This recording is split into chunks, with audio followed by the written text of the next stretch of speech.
government's efforts to initiate back-channel talks to resolve the ongoing impasse in Parliament may hit a wall. Messages from leaders of the Congress and Trinamool Congress have suggested the opposition, they have made it clear, stands together and has no intention of budging from its demand of the revocation of suspension of 12 MPs who were penalized for unruly behavior.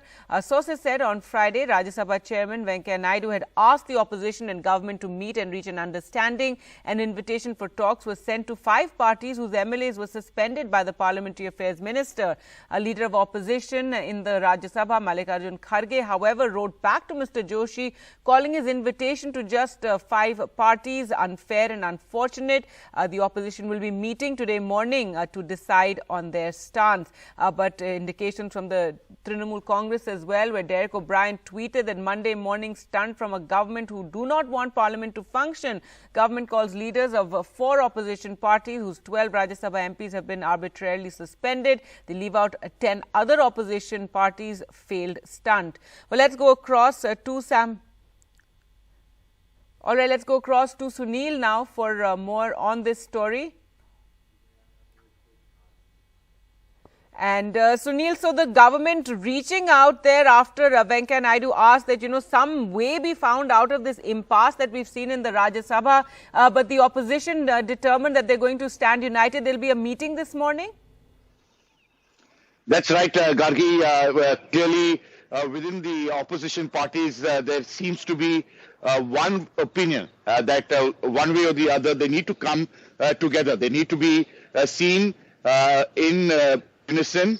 They don't want to be singled out, just 4 or 5 of them. And it's in that context that they say that all political parties must be together in terms of being united.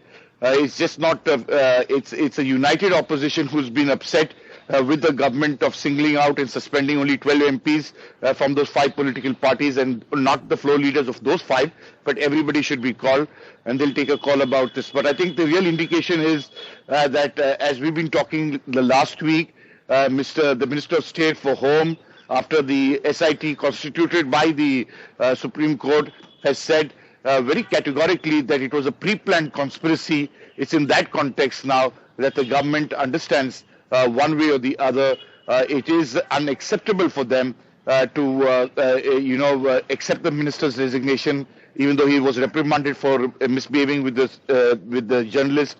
The fact of the matter is that opposition believes that he should resign. His continuance is untenable, and it's in that context that the standoff continues. You call it, just those. The excuse might be the opposition parties meeting.